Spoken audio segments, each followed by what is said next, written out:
L'histoire commence lorsqu'un gars se réveille et est surpris de voir que ses mains sont vraiment petites. Il va regarder autour de lui et découvre qu'il se trouve dans une sorte de royaume géant. C'est alors qu'une servante s'inquiète pour lui parce qu'elle a peur qu'il tombe par la fenêtre. Le nom de cet enfant est Van, et il s'excuse. Le paysage extérieur était tout simplement trop magnifique, et il a été submergé par sa beauté. La servante est choquée de l'entendre parler ainsi, et elle se demande où il a appris des mots aussi difficiles.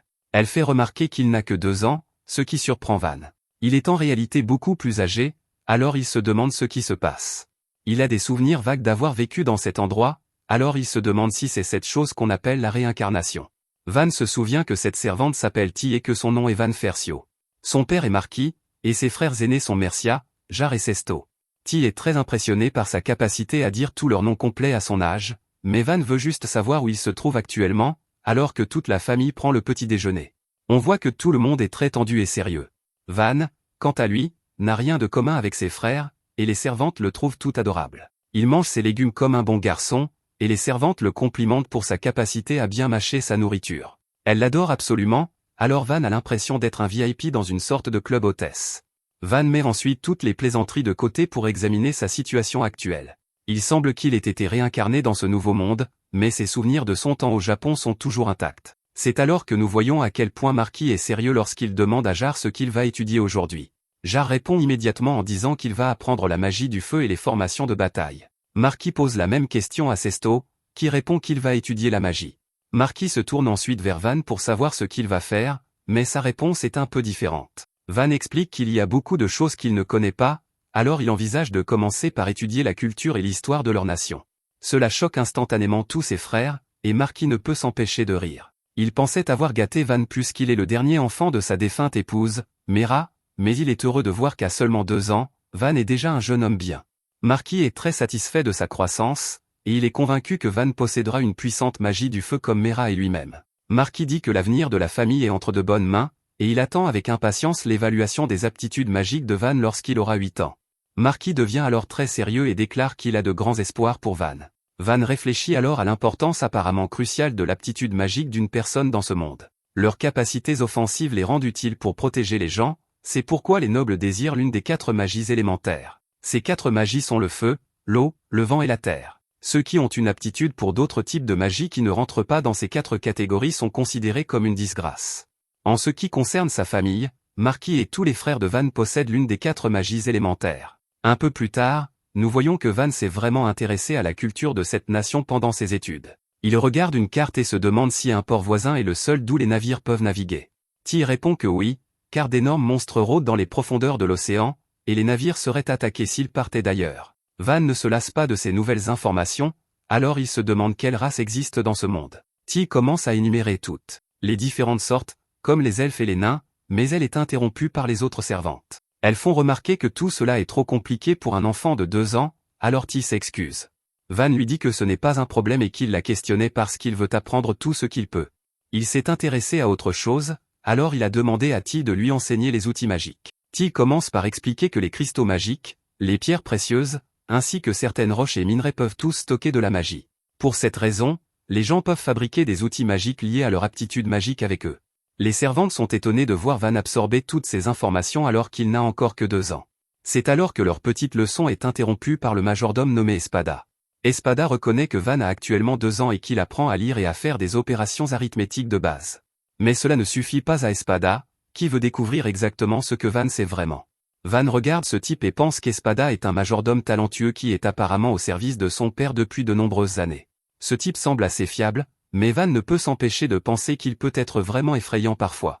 Van dit doucement que sa lecture n'est pas très bonne, alors Espada veut entendre parler de ses compétences en calcul. Une fois de plus, Van parle doucement et explique qu'il peut faire un peu d'addition et de soustraction.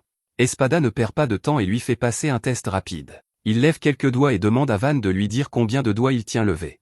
Van en compte correctement 5, et tout le monde attend patiemment de voir ce que dit Espada. Espada déclare alors qu'il deviendra le tuteur de Van, ce qui horrifie ce dernier. Les leçons commencent immédiatement, mais elles sont absolument brutales. Espada ne fait jamais de cadeaux à Van, mais grâce à ces leçons difficiles, Van parvient à apprendre à lire et à écrire en quelques semaines seulement. Van se demande souvent si ce genre d'études est acceptable pour un enfant de 2 ans, mais cela finit par l'aider à apprendre beaucoup de choses. Van passe ensuite les 2 années suivantes à étudier du matin au soir, et finit par avoir 4 ans. Nous le voyons maintenant s'entraîner à l'escrime avec Ty, mais il ne fait pas le poids face à elle. Ty gagne comme toujours, mais Van en a assez de ses moqueries.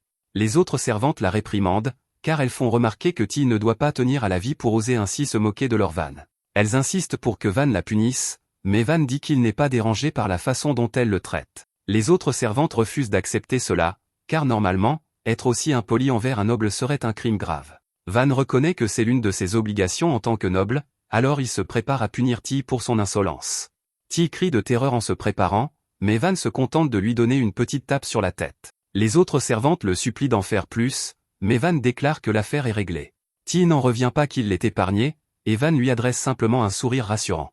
Van étudie ensuite l'escrime chaque jour, et à l'âge de 5 ans, il est capable de se battre à égalité avec les soldats plus âgés pendant l'entraînement. Alors que Van s'entraîne avec l'un d'eux, il pense au style de combat de ses adversaires. Il se bat généralement contre d'autres enfants, donc leurs attaques ont tendance à être simplistes. L'expérience de Van dans sa vie antérieure fait une énorme différence, alors il parvient à battre facilement les soldats en entraînement. Après avoir écrasé l'enfant avec lequel il s'entraînait, les autres apprentis disent que leur Van est vraiment incroyable. Ils n'en reviennent pas que Van soit si doué avec l'épée en plus de tous ses autres talents. Et ils le qualifient de véritable prodige. Van a également bon cœur, car il aide l'enfant à se relever. Cela étonne également les autres, car contrairement à Jar et Sesto, Van leur parle malgré leur statut inférieur. Alors que Van prend une pause, il est accueilli par le commandant adjoint nommé Dee. Dee regarde les mains de Van et est étonné car Van n'a aucune callosité. Il pensait que Van s'entraînait à l'épée chaque soir, donc il s'attendait à ce que ses mains soient plus abîmées, mais ce n'est pas le cas. Van explique qu'il ne peut pas s'entraîner autant qu'il le voudrait parce que ses études occupent tout son temps. Dee révèle alors que Van a tellement étudié parce qu'Espada avait reçu l'ordre de lui faire étudier 3 fois plus dur que n'importe qui d'autre. Van est choqué car il n'en avait aucune idée, mais maintenant tout s'explique. Il trouvait bizarre d'être le seul à étudier du matin au soir, et maintenant il sait pourquoi. Dee suppose que Van préférerait apprendre l'épée, alors il dit que s'il veut s'entraîner davantage, il plaidera sa cause pour lui.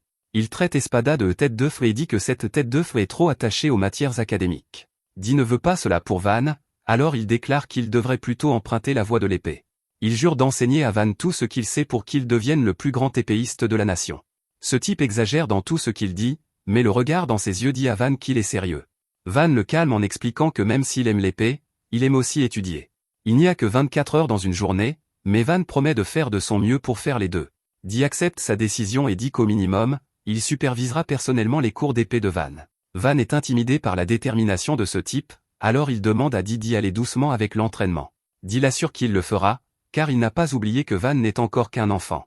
Dee est vraiment impatient de lui enseigner le combat, et quelque chose dit à Van que l'entraînement à l'épée sera assez intense. Van a raison, car l'entraînement de Dee consiste à faire balancer son épée des centaines de fois à Van. Il lui dit de faire sans monter et sans balayage médian encore et encore. Leur entraînement est absolument impitoyable et semble ne jamais finir. Finalement, Van trouve un moment pour reprendre son souffle et ne peut s'empêcher de traiter Dee de démon. Dee n'a pas fini, car il remarque que Van ne fait vraiment rien pendant sa pause. Il ne peut pas tolérer cela, alors il dit à Van qu'il devrait se reposer en position accroupie au lieu d'utiliser une chaise. Dee devient assez fou, alors Van pense qu'il n'est peut-être pas un démon après tout, et qu'il est peut-être juste un idiot. C'est alors que Ty arrive pour donner une serviette à son héros. Van reconnaît que sa vie a été assez rude, mais chaque jour a été amusant depuis sa réincarnation. En regardant les gens autour de lui, Van dit qu'il ressent une satisfaction qu'il n'a jamais connue dans sa vie antérieure. Van ne veut rien tenir pour acquis, alors il décide qu'il doit profiter pleinement de cette vie amusante qu'il a dans ce monde. Un peu plus tard, Van passe en revue ce qui s'est passé jusqu'à présent. Après sa réincarnation, il a été considéré comme un prodige à l'âge de 6 ans. Chaque jour, il subissait des études épuisantes et un entraînement à l'épée. Un jour, le corps de Van lâche même en plein milieu d'une session d'études, jusqu'à ce que quelqu'un remarque qu'il a l'air vraiment épuisé. Cela a été la même chose jour après jour, et cela devient trop pour lui. Van a réalisé qu'à ce rythme, il n'aurait jamais l'occasion de profiter de sa nouvelle vie. C'est pourquoi il dit maintenant à Ty qu'il veut sortir jouer. Elle se demande s'il y a un endroit où il aimerait aller, alors Van réfléchit. Il finit par décider d'aller au marché, alors ils s'y rendent. Immédiatement. Pendant ce temps, Van pense qu'il n'est pas exactement en bon terme avec ses frères. Ils sont tous très compétitifs, car celui qui finira par être le plus fort parmi eux prendra la tête de la famille. Van sait qu'il doit être prudent, car s'il se distingue trop en tant que prodige, ses frères pourraient essayer de lui ôter la vie. Si les choses continuent ainsi, Van sait qu'il ne pourra pas profiter de sa vie en paix. C'est pourquoi Van a décidé de devenir un paresseux, pour être un enfant normal au lieu d'un prodige. Van s'amuse maintenant, car il remarque qu'il y a tant d'activités au marché. C'est le plus grand marché de la ville, et il est juste à côté de la chambre de commerce. Cette entreprise est énorme et a des succursales dans tout le royaume. C'est alors que Van entend un bruit fort au loin, et il voit qu'il provient de quelqu'un qui crie après un enfant ligoté. Le type dit à tout le monde de cesser de les regarder car il ne donne pas un spectacle, et il est choqué lorsque les gardes de Van se préparent. Van les arrête et demande à l'homme pourquoi l'enfant avec lui est ligoté. L'homme explique que cet enfant est son fils, et qu'il peut en faire ce qu'il veut. Van est stupéfait par cette réponse, et l'homme explique qu'il est là pour vendre son fils comme esclave. Cela trouble Van, alors T explique comment les choses se passent ici. Depuis longtemps, les familles pauvres vendent les enfants qu'elles ne peuvent pas nourrir comme esclaves pour gagner de l'argent pour vivre. Van trouve cela horrible et se demande ce qu'il peut faire. C'est alors qu'une femme apparaît de nulle part et se demande si Van est le fils cadet de Marquis. T confirme qu'il est le jeune prodige, et elle montre même à la femme son blason familial. La femme est ravie, car tout le monde parle de Van, et elle l'accueille à la chambre de commerce. Elle s'appelle Rosalie, et elle dit qu'ils ont tout ce que Van pourrait jamais vouloir à l'intérieur de cet endroit. Van pointe immédiatement l'enfant et explique qu'il va être vendu comme esclave. Van veut savoir à combien il sera vendu, alors Rosalie le regarde. Elle se demande si l'enfant a une aptitude magique, alors l'homme explique qu'il est capable d'utiliser la magie de vol. Ce n'est pas très précieux, alors Rosalie explique qu'il ne paierait pas plus de 3 gros argents pour lui. Malheureusement, cela met l'homme en colère, et il s'en prend à son fils. Il dit qu'il ne vaut rien et traite son fils de gamin inutile. L'homme l'emmène, car il prévoit d'essayer de le vendre dans une autre boutique, mais il est arrêté net. Une voix surgit de nulle part disant qu'il achètera l'enfant, et tout le monde est choqué de voir que c'est Van. L'homme est stupéfait lorsque Van propose de l'acheter pour 5 argents, et Van demande à T d'aller chercher l'argent. Il paie l'homme les 5 argents, et le type n'hésite même pas à laisser son fils derrière lui. Van demande à l'enfant si tout va bien, mais l'enfant ne dit pas un seul mot. Van enlève la corde qui le ligotait, et l'enfant sort de son état de choc. Van se présente, et l'enfant révèle que son nom est Canson. Van lui explique joyeusement qu'il est libre maintenant, donc il peut aller où il veut. T est surprise car elle pensait que Van l'avait acheté pour en faire un esclave, mais ce n'est pas du tout le cas. Van avait simplement l'impression qu'il devait aider l'enfant, alors c'est ce qu'il a fait. Il demande à Canson s'il a un endroit où aller, mais une fois de plus, il se tait. Van comprend qu'il n'en a pas, alors il lui demande s'il aimerait venir avec eux. Les gardes de Van y voient un problème, car ils doutent que Marquis autorise un enfant d'origine inconnue dans le manoir. Ce serait différent si Van le ramenait comme esclave, alors Van détermine qu'il n'a pas d'autre choix. Il demande à Canson si cela lui conviendrait, et Canson répond que cela ne le dérange pas. C'est une nouvelle fantastique, alors Van dit qu'il est temps de lui trouver des vêtements convenables. Van réalise qu'il n'est pas le meilleur pour cela, alors il demande à Rosalie si elle veut bien les aider. Rosalie est heureuse d'avoir leur commerce, mais elle dit d'abord qu'ils devraient finaliser le contrat d'esclavage. Elle prend alors les mains des deux et commence le processus. Cela appose un sceau sur leurs 2 mains, et cela agit comme leur contrat d'esclavage. Il ne peut pas être enlevé, et le sceau restera tant que le contrat n'est pas annulé. Rosalie dit qu'elle renoncera aux frais de contrat puisque c'est la première fois qu'ils font affaire ensemble, alors Van la remercie. Rosalie est stupéfaite un instant, mais elle se souvient qu'il est temps de travailler. Alors qu'elle court pour commencer, Rosalie n'en revient pas d'avoir été remerciée par un noble. Van est content que tout soit enfin réglé, alors il emmène Canson pour qu'il soit arrangé. Un peu plus tard, nous voyons que Canson a l'air d'une personne différente alors qu'il informe Van que Dee le cherche. Van propose de donner un cookie à Canson s'il dit à Dee qu'il n'est pas là, mais Canson fait remarquer que Dee sait déjà qu'il est ici. Canson se régale du cookie de toute façon, et Van se demande où sont ses gants. Canson explique qu'il n'en a pas besoin, mais Van se demande s'il est vraiment à l'aise de montrer son sceau d'esclave. Canson n'est pas seulement à l'aise, il est en fait fier du sceau. Il déclare qu'il symbolise son amitié avec Van, alors il aime le montrer. Van fait remarquer qu'il a acheté ses gants pour lui, alors Canson jette tout ce qu'il vient de dire par la fenêtre et met les gants. C'est alors que Dee arrive à la recherche de Van, mais Canson lui dit que Van n'est pas là. Dee dit que quelqu'un a vu Van entrer dans cette pièce, mais Canson dit qu'il doit se tromper. Canson déclare qu'il n'en est pas sûr, mais il croit que la personne a juste halluciné à cause de ses sentiments forts pour Van. L'enquête de Dee n'est pas terminée, car il remarque les miettes de cookies sur le visage de Canson qui n'y étaient pas avant. Canson nie qu'elles aient jamais été là, mais Dee l'a vu les essuyer. Dee en a assez des jeux, car il détermine que Van a dû soudoyer Canson pour qu'il mente. Dee est impressionné par l'audace de Canson de lui mentir en face, alors il décide qu'il entraînera Canson à la place de Van. Canson n'en revient pas, mais il ne peut rien faire alors que Dee l'emmène commencer leur entraînement à l'épée. Van voit qu'il est sûr de sortir, et il ne peut que s'excuser auprès de Canson de l'avoir laissé porter le chapeau. Un peu plus tard, nous voyons que tout le royaume parle de Van. Il a finalement 8 ans, ce qui signifie qu'il est temps d'évaluer son aptitude magique. Tous ses frères ont une aptitude pour la magie du feu ou du vent, et tout le monde est sûr que Van possédera la magie du feu. Tout le monde attend avec impatience les résultats de Van, et il lui souhaite le meilleur parce qu'il est si gentil avec tout le monde. Malheureusement, l'histoire prend un tour très sombre lorsque Marky entend parler des résultats du test d'aptitude de Van. Il révèle que Van n'a d'aptitude pour aucune des 4 magies élémentaires, et Marky est furieux. Les nouvelles sont encore pires, car on dit à Marky que l'aptitude de Van est en fait pour la magie de production. Van est terrifié par la réaction de son père, et une tension commence à remplir toute la pièce. C'est le pire résultat possible, car, comme l'explique Marky, la magie de production est connue comme la plus malheureuse de toutes. Elle permet à son utilisateur de créer des épées et des accessoires en préparant des matériaux et en visualisant le résultat dans son esprit. Le problème est qu'elle consomme beaucoup de mana, et ces choses peuvent être produites sans magie de toute façon, donc la magie de production est pratiquement inutile. En plus de cela, Marky se demande comment Van est censé protéger les gens de cette nation avec ce genre de magie. Marky dit que sa défunte épouse Mera était une puissante mage du feu, et lui aussi.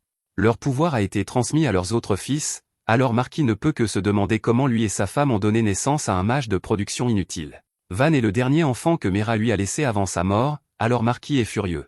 Il a un moment de lucidité terrifiant, car il réalise qu'il a été un imbécile de se faire des illusions. Van a montré des talents très rares malgré son jeune âge, alors Marky s'est laissé penser que Van deviendrait quelque chose de plus. Il est clair maintenant qu'il avait tort, et Marky ne peut pas croire que sa maison ait produit un échec aussi honteux. Marky a saisi son épée, alors Van réalise à quel point la situation est dangereuse. Son père ne se soucie que de la force de leur famille, alors Van commence à paniquer, car il sent que son père est prêt à lui ôter la vie. Marky réalise ce qu'il doit faire, alors il lève son épée devant son fils.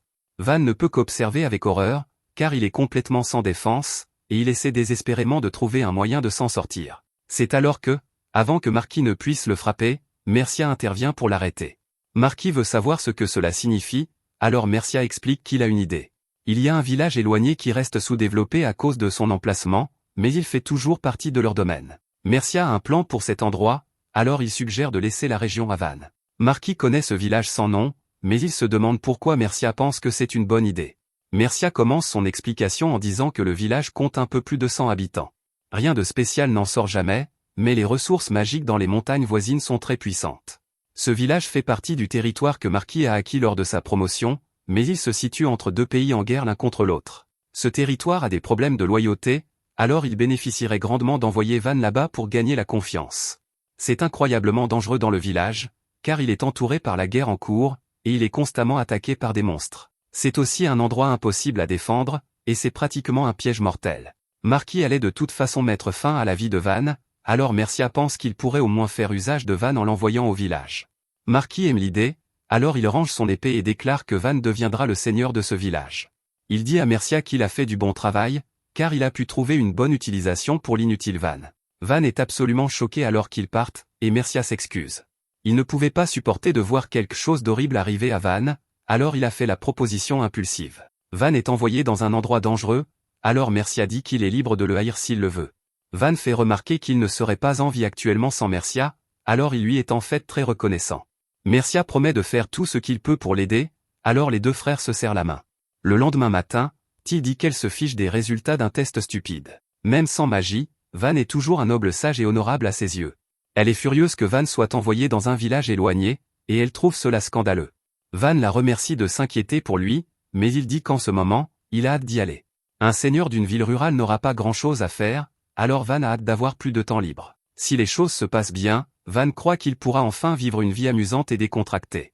Il est vraiment optimiste, car il déclare qu'il en fera un endroit où il aimera vraiment vivre. Malheureusement, le roi se fiche complètement de Van maintenant, alors il est envoyé sans aucun chevalier. Les seules personnes qui l'accompagneront sont 10 aventuriers que Mercia a engagés. Au début, ils allaient seulement le laisser emmener Canson avec lui, mais Van sait que cela aurait été terrible pour eux. Heureusement, son frère a empêché que cela ne se produise, alors il ne peut que remercier Mercia. C'est alors que Ty arrive pour rappeler à Van quelle est sa servante personnelle, c'est pourquoi elle viendra avec lui. Ty apparaît de nulle part et révèle qu'il viendra également. Il prévoit toujours d'enseigner à Van tout ce qu'il sait sur l'épée, et rien ne l'arrêtera. C'est un geste très gentil, mais Van ne peut s'empêcher de penser qu'il va lui infliger plus d'entraînement. C'est alors qu'Espada dit qu'il vient aussi parce qu'il vient de prendre sa retraite en tant que majordome. Il a décidé de superviser les études de Van pour s'amuser pendant sa retraite, et Van ne peut pas croire que tout le monde le rejoint. Alors qu'ils partent, Ty fait remarquer que Van a un grand sourire aux lèvres. Van ne s'en était pas rendu compte au début, mais maintenant il peut dire qu'il était vraiment anxieux de partir seul. Van pense alors que le blason familial n'est pas sur ce carrosse parce que Marquis voulait l'envoyer loin sans que personne ne le sache. Van s'attend pleinement à ce que ce soit un départ triste de sa maison, mais une petite fille surgit de nulle part pour lui dire au revoir. Il s'avère que tout le royaume sait qu'il part, et ils se sont tous rassemblés pour lui souhaiter bonne chance. L'un de ses chevaliers explique que Dee était contrarié d'apprendre que Van était envoyé en secret. Il ne pouvait rien faire pour empêcher son départ, alors Dee voulait au moins s'assurer que son départ soit grandiose. Van fait remarquer que personne n'était censé être au courant, mais il n'y a aucun moyen de le dire à Dee parce que le soldat dit qu'il est endormi en ce moment. Il ne peut même pas dire à tout le monde de partir, alors Van n'aura d'autre choix que d'accepter les gentils adieux de tout le monde. Juste à ce moment, Van est choqué, car il voit que Dee n'est pas vraiment endormi et qu'il excite la foule pour lui dire au revoir. Le départ est plus grandiose que Van ne l'aurait jamais imaginé, alors qu'ils lui disent de prendre soin de lui, et Van dit au revoir à tout le monde. En chemin vers le village, Van essaie son pouvoir pour la première fois. Il est capable de transformer une brindille en une petite dague, et il explique que c'est ce qu'est la magie de production. Van s'est dit qu'il allait commencer à l'essayer ici et là, au cas où il en aurait besoin. Il a une aptitude pour cela, et il espère qu'il y a un bon moyen de l'utiliser. Il voyage depuis un certain temps maintenant, alors T dit qu'il devrait bientôt arriver au village. Van dit à Khamsin que s'il finit par ne pas aimer le village, il peut retourner au manoir. Ils ont un contrat d'esclave, mais Van ne veut pas le forcer à vivre dans le village. Il dit qu'il peut libérer Khamsin du contrat d'esclave, et qu'il dirait à Myrrika de s'assurer qu'il soit bien traité. Khamsin, bien sûr, décline l'offre, car il déclare qu'il a déjà décidé de dédier sa vie à Van. Peu importe le danger dans lequel ils se trouveront, Khamsin est déterminé à le protéger. C'est alors que la calèche s'arrête brusquement, et Harb explique avec frénésie que le village est attaqué. DC est le coupable derrière l'attaque, et il détermine qu'il doit s'agir de bandits ou de mercenaires déchus. Il est sûr que ce sont des combattants expérimentés, alors Van évalue la situation. Le village est entouré d'une haute clôture, mais elle est inefficace contre les flèches. Des hommes d'allure dangereuse attaquent depuis la porte principale, alors Van détermine que les villageois doivent maintenir leur défense en tortue. Il y a environ 50 ennemis, et le groupe de Van est bien moins nombreux. Dee demande à Van la permission de rejoindre la bataille, car s'ils attaquent tous ensemble, ils devraient pouvoir vaincre les bandits. Les aventuriers que Myrrika a engagés ne sont pas d'accord, car ils pensent que c'est trop dangereux. L'ennemi les surpasse largement en nombre, et ils ne feraient que jeter leur vie. Dee reconnaît cet homme comme étant Orto l'aventurier, et il dit qu'il est conscient du danger. Il sait déjà qu'ils subiront des pertes, mais il est sûr qu'ils peuvent repousser les bandits. Orto fait remarquer que les aventuriers n'ont été engagés que pour garder Van jusqu'à ce qu'ils atteignent le village, et qu'ils n'accepteraient jamais une quête qui risquerait la vie de ses camarades. Dee ne recule pas, car il explique que ce village est le premier territoire de Van. Les villageois sont ses premiers citoyens, donc ils doivent tirer l'épée pour les protéger du danger. Orto admire sa chevalerie, mais il explique que cela n'a rien à voir avec des aventuriers comme eux. Dee est furieux, mais il sait qu'il ne peut pas les forcer à se battre. Au lieu de cela, il lui demande juste de protéger Van au moins, et il dit qu'ils peuvent fuir si les choses tournent au pire. Orto accepte de faire cela, mais c'est maintenant Espada qui s'y oppose. Si Dee perd la vie au combat, le village n'aura pas d'avenir même s'ils prennent le contrôle. Il dit qu'ils ne peuvent pas risquer cela, alors Dee ne peut que se demander ce qu'Espada pense qu'il devrait faire. Espada rappelle à tous que bien qu'il ait servi comme simple majordome au manoir, il est toujours un mage élémentaire. Il les assure qu'ils peuvent compter sur sa prouesse au combat, mais les aventuriers ont du mal à croire que ce type peut se battre. Espada entre directement dans l'explication de son plan en disant qu'il créera d'abord un mur défensif. Il servira de bouclier, donc il a demandé aux aventuriers de tirer des attaques à distance depuis derrière. Une fois que l'ennemi se concentre sur les attaquants à distance, Dee et ses hommes le chargeront depuis le flanc. Ils sont largement dépassés en nombre, mais une série d'attaques surprises améliorera leurs chances de victoire. Van se demande si Espada prévoit vraiment de rester en arrière et de se battre, alors Espada révèle que c'était toujours son plan. S'il n'agit pas comme un leurre et ne continue pas à attaquer depuis derrière le mur, alors Dee et ses hommes perdront leur vie pour rien. Van est toujours contre, car il est sûr qu'Espada perdra la vie au combat, mais Espada ne vacille pas. Il déclare que c'est une dernière chance de montrer la force de son vieil homme, et il supplie Van de lui accorder cette demande égoïste. Van admire sa détermination, mais il fait remarquer qu'Espada a tant contribué à sa famille. Van refuse que sa vie se termine dans un endroit comme celui-ci, et il dit la même chose pour Dee et ses hommes. S'ils perdent leur stratège expert, Espada, et leur meilleur combattant, Dee, alors il leur sera impossible de développer ces terres. Si Van échoue dans cette mission, il est sûr que son père lui prendra la vie.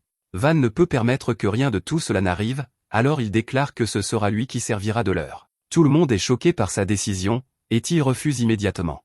Elle préférerait le faire elle-même, et Khamsin dit la même chose. Van apprécie ce qu'ils essaient de faire, mais T lui est très précieuse, et il ne veut pas voir sa vie s'achever.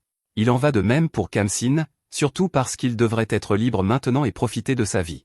Van a déjà pris sa décision, alors il déclare qu'il conduira la calèche dans la bataille et attaquera de front.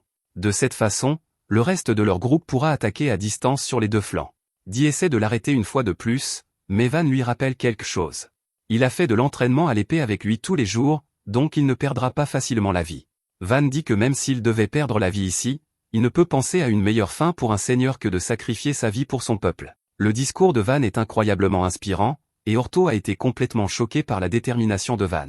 Ortho détestait l'idée de garder un noble quand il a entendu parler de la mission pour la première fois, car il croyait qu'il n'y avait pas de bons hommes parmi la haute noblesse. Il était sûr qu'il méprisait tous les aventuriers et les gens du commun, donc aucun d'entre eux ne valait la peine d'être protégé. La seule raison pour laquelle il a accepté la quête était parce qu'il voulait continuer à obtenir des emplois bien payés de la guilde, donc il n'avait pas le choix. Ortho a été surpris quand Van est venu saluer les aventuriers quand il a su que ce seraient eux qui le garderaient. Van s'est poliment présenté et les a remerciés pour leur service. Les autres aventuriers ont souligné à quel point Ortho avait tort quand il disait qu'il n'y avait pas de bons nobles, car Van était clairement un jeune homme poli. Après le départ de Van, les autres aventuriers ont été soulagés de voir qu'il garderait un gamin ordinaire. Même Ortho a dû admettre qu'il avait tort, car il a réalisé que tous les nobles n'étaient pas pareils. Van est un bon gamin, et voir à quel point il est déterminé à protéger son village a changé la vie d'Ortho. Ortho s'avance et dit que, pour cette fois, il confiera leur vie à Van. Van essaie de l'arrêter, mais Ortho l'interrompt. Un enfant qui dit qu'il est prêt à risquer sa vie ne peut être ignoré, et Ortho ne pourrait pas affronter ses camarades s'il ne faisait rien. Ses camarades sont exactement sur la même longueur d'onde, car ils réalisent à quel point ils avaient tort auparavant. Il ridiculisait l'idée qu'un noble ait de la détermination, car les nobles qu'ils ont rencontrés jusqu'à présent étaient tous du vent. Van, en revanche, était prêt à mettre sa vie en jeu, et tout le monde est inspiré. Van n'avait aucune idée qu'il avait ce genre d'effet sur Pluriel et les autres, et Pluriel ne peut que rire parce que Van a même pris le temps de mémoriser les noms d'aventuriers comme eux. C'est ce genre de choses que Van fait qui leur donne l'impression qu'ils peuvent lui confier leur vie. Dee est le prochain à se manifester, car il déclare que lui et ses hommes sont des chevaliers nobles au service de la famille royale. Protéger Van ici et maintenant signifie défendre l'avenir de la maison. Espada se joint à lui en disant qu'il ne peut pas approuver que Van utilise une stratégie aussi irresponsable. Il se battra avec les autres, mais une fois l'ennemi traité, il devra apprendre à Van la responsabilité qu'il porte en tant qu'héritier potentiel de la famille royale. Espada rejoint Dee et Ortho sur les lignes de front et dit qu'il modifiera sa stratégie. D'abord, il créera un mur défensif et lancera des attaques à distance. Ensuite, les hommes de Dee prendront le flanc gauche, tandis que le groupe d'Ortho le chargera depuis la droite. Tout le monde est prêt, alors Espada crée immédiatement le mur. Il est levé en un clin d'œil, et les aventuriers disent qu'ils ne s'attendaient pas à ce que le vieux majordome soit un mage aussi puissant. Ils sont aussi toujours impressionnés par Van, et Ortho dit même qu'il l'accueillerait s'il devenait roi. Les bandits, quant à eux, n'ont pas remarqué l'énorme mur qu'Espada a dressé derrière eux. Ils sont trop concentrés sur la conquête du village, et ils sont sûrs que ce sera une promenade de santé. Ce n'est pas le cas, cependant, car des flèches commencent à pleuvoir sur eux, et plusieurs bandits sont éliminés. Ils remarquent enfin que les flèches viennent de derrière le mur, alors leur chef déclare qu'ils attaqueront quoi que ce soit derrière. Les bandits chargent, mais Dee apparaît et commence à les anéantir. Ils traversent leur groupe avec une force incroyable et en éliminent plusieurs avec sa lame. Ortho est juste là avec lui, et Dee dit que tout se passe comme prévu. L'ennemi est tombé dans leur leurre, et ils ont pu les surprendre depuis les deux flancs. La bataille s'intensifie vraiment maintenant, alors Ortho dit à ses hommes de ne pas laisser le chevalier les surpasser. Les chevaliers et les aventuriers chargent depuis les deux flancs, alors les bandits réalisent qu'ils sont encerclés. Les bandits ont toujours l'avantage du nombre, mais nos héros compensent par la pure compétence. Le terriblement puissant dit à ses ennemis de s'avancer s'ils veulent que leur vie s'achève, alors les bandits commencent à fuir loin de lui. C'est alors que le chef des bandits se rue vers le mur, et Ortho réalise qu'il vise les gens de l'autre côté.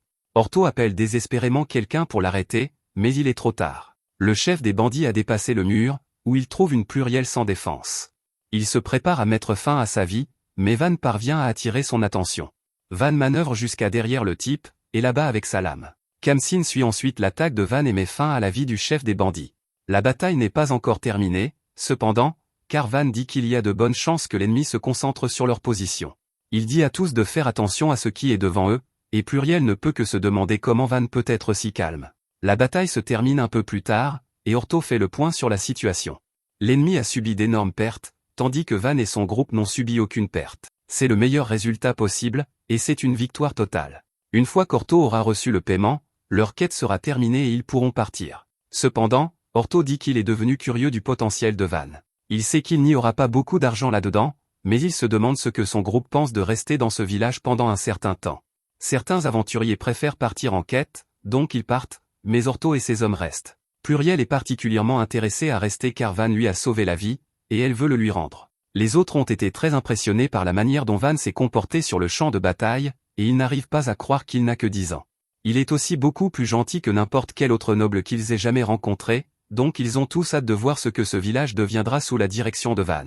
Orto se demande s'ils sont tous prêts à rester ici pour aider Van, et ils sont tous d'accord. Pendant ce temps, Ty réprimande Van pour avoir mis sa vie en danger. Elle est furieuse, et elle exige qu'il la laisse risquer sa vie en premier la prochaine fois. Ty arrive pour féliciter Van pour le travail bien fait, et Van dit la même chose au commandant. Quant à Espada, il sent que les villageois se sont rassemblés près de l'entrée. Van se souvient que c'est leur première fois ici, alors il se prépare à rencontrer tout le monde. À l'intérieur du village, Ty remarque que cet endroit a beaucoup plus d'espace qu'elle ne l'imaginait. Van se présente au chef du village nommé Ronda, et Ronda le remercie d'avoir sauvé leur village.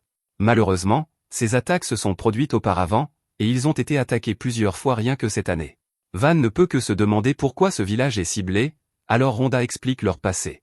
À l'époque où ils faisaient partie du comté de Frodinado, des chevaliers patrouillaient la région pour les protéger. Malheureusement, tout cela a disparu quand le village est devenu partie du territoire que le père de Van contrôle.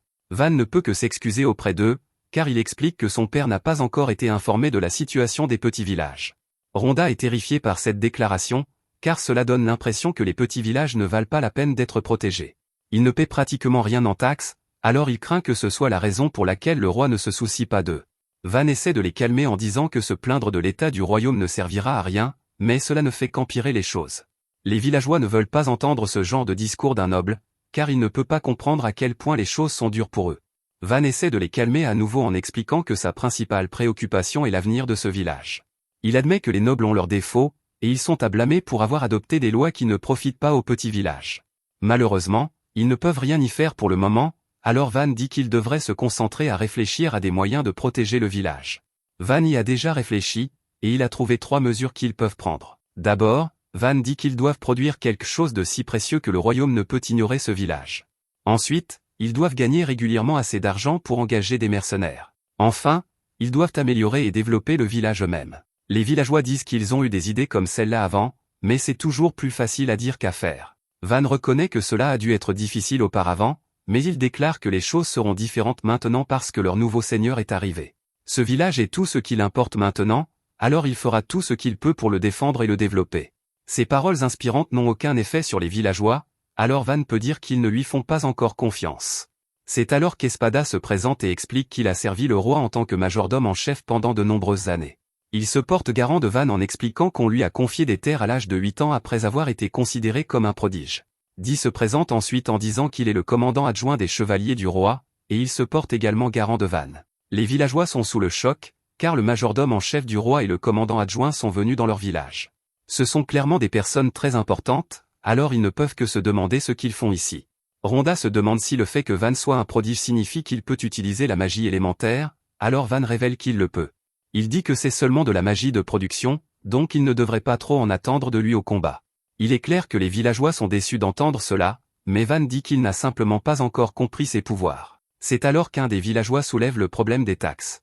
Jusqu'à présent, cela a été une lutte incroyable de donner 30% de leur récolte, et cela a eu un effet terrible sur le village. Van ne perd pas de temps pour régler cela, car il dit qu'ils peuvent le réduire à 10% pendant un certain temps. Il a beaucoup de projets pour ce village, donc il est important d'assurer d'abord un mode de vie stable. Les villageois sont choqués d'entendre que les taxes seront réduites, et c'est un énorme soulagement. Van déclare qu'il est temps de commencer, et ils commenceront par renforcer les murs défensifs du village. Il se demande si le mur de terre magique d'Espada est durable, mais malheureusement ce n'est pas le cas. Il maintient son intégrité tant qu'il est actif, mais quand le mana disparaît, il devient un simple tas de terre. Van détermine qu'ils devront remplacer le mur par quelque chose de plus solide, mais ils ont besoin de quelque chose en attendant. Ce ne sera qu'une mesure temporaire, alors il demande à Espada de créer un mur de terre pour eux. Espada le fait immédiatement, et tous les villageois sont émerveillés par son incroyable pouvoir. Van veut aussi construire un fossé pour ralentir tout intrus, alors leur dit de laisser le travail aux chevaliers. Van a vraiment l'attention des villageois maintenant, alors il leur dit que la coopération de tous est vitale en ce moment. S'ils restent tous unis, ce village peut renaître encore plus fort qu'avant. Un peu plus tard, Ty se demande ce que Van fait dans les bois. Il explique qu'il pensait tester sa magie de production, Alors il a rassemblé un tas de bois. Alors qu'il essaie sa magie, Van remarque qu'il peut sentir une chaleur grandissant lentement dans le creux de son estomac.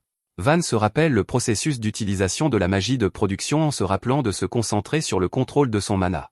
Une fois que le mana atteint le bout de ses doigts, il doit sentir chaque fibre du bois. Ensuite, il les filera ensemble pour les rendre plus solides comme du fil empilé, avant de tisser les fibres encore plus étroitement pour faire un bloc de bois. Le processus est un succès complet alors que Van crée le bloc, mais les autres ne peuvent que se demander ce que c'est.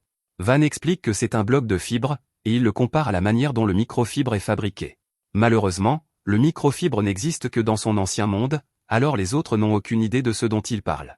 Un peu plus tard, Orto passe par là, et il est choqué quand il voit ce que Van a fait. T explique que Van a fait ses blocs, et les aventuriers ne peuvent s'empêcher de remarquer combien il y en a. Orto touche l'un d'eux et remarque qu'ils sont plus légers et plus durs que prévu. Van lui donne la permission d'en couper un en deux, mais Orto trouve qu'il ne peut même pas les gratigner avec sa lame. Orto dit qu'il l'a frappé assez fort pour couper une pierre, mais ce bloc que Van a créé est incroyablement dur. Aucun d'entre eux n'a jamais rien vu de tel auparavant, et ils se demandent tous si c'est vraiment juste fait de bois. Van est satisfait de ce qu'il a créé, et il détermine que ces blocs pourraient être étonnamment utiles. Un peu plus tard, Till se demande si Van a épuisé son mana, car il a créé toutes sortes d'armes et d'outils. Van dit qu'il se sent bien, et il ne comprend pas pourquoi la magie de production a une si mauvaise réputation. Il a entendu que la consommation de mana de la magie de production est vraiment intense. Apparemment, elle consomme tellement de mana qu'il est presque impossible pour la plupart des gens de faire ne serait-ce qu'une seule chose. Van ne connaît pas encore le plein potentiel de son pouvoir, mais ce qu'il sait, c'est qu'il peut facilement créer des armes. Khamsin aime vraiment l'épée que Van vient de faire, alors Van lui dit qu'il peut l'avoir. Khamsin promet de la chérir pour toujours, et T attend avec impatience de voir ce que Van lui donnera. Van lui tend une hache, mais elle n'est pas très excitée. Van se demande s'il y a quelque chose qui ne va pas, alors T lui dit qu'elle s'est juste tue parce qu'elle était fascinée par la beauté de l'arme. Van peut dire qu'elle ne l'aime pas, alors il pense à lui faire un bel accessoire plus tard. Cette nuit-là, Van pense à la façon dont son corps est courbaturé à cause de tous les voyages. Ils ont à peine eu des pauses, mais le pire, c'est que Van n'a pas pu se baigner. Van est sûr que les autres sont fatigués aussi, car ils n'ont fait que camper tout ce temps. Ils ne peuvent pas continuer à vivre comme ça, alors Van décide qu'ils doivent assurer leurs besoins de base avant de renforcer les défenses du village. Van pense à ce qui serait la meilleure chose à faire en premier, et il détermine qu'il devrait faire une maison. Le lendemain, Rhonda se demande ce que nos héros font, alors Van révèle qu'ils construisent une maison pour eux-mêmes. Cet endroit était autrefois une place publique, mais il n'a pas été utilisé depuis très longtemps. Il y a beaucoup d'espace, alors Rhonda dit que c'est l'endroit parfait pour le manoir de Van. Van est enfin prêt, alors il détermine qu'il est temps de découvrir s'il peut réellement faire quelque chose d'aussi grand qu'une maison. Van rassemble toute sa concentration et détermine qu'il doit commencer par les 4 piliers qui iront dans chaque coin. Les piliers nécessitent des fils fins pour aller profondément dans le sol afin qu'ils puissent avoir de solides fondations. Après cela viennent les sols et les murs pour connecter les piliers. Enfin, après tout cela, Van termine sa maison avec le toit. Van déclare qu'il a fini, et tout le monde est complètement incrédule. Les villageois commencent à se rassembler, et les aventuriers se demandent ce qui vient de se passer. T explique que Van vient de construire une maison pour qu'ils y vivent, mais ils ne peuvent pas croire qu'il l'ait fait en si peu de temps. Les chevaliers et les aventuriers ne pourraient pas être plus heureux avec leur nouvelle maison, et tout le monde regarde bien quand la poussière se dissipe enfin. Van doutait de lui au début parce que tout le monde lui disait que la magie de production est inutile, mais il réalise maintenant que sa magie est en fait très utile. Van regarde la belle maison qu'il a créée pour lui et ses amis, et il ne peut s'empêcher de se demander s'il l'a faite un peu trop grande. Merci d'avoir regardé mon récapitulatif. Assurez-vous d'aimer la vidéo.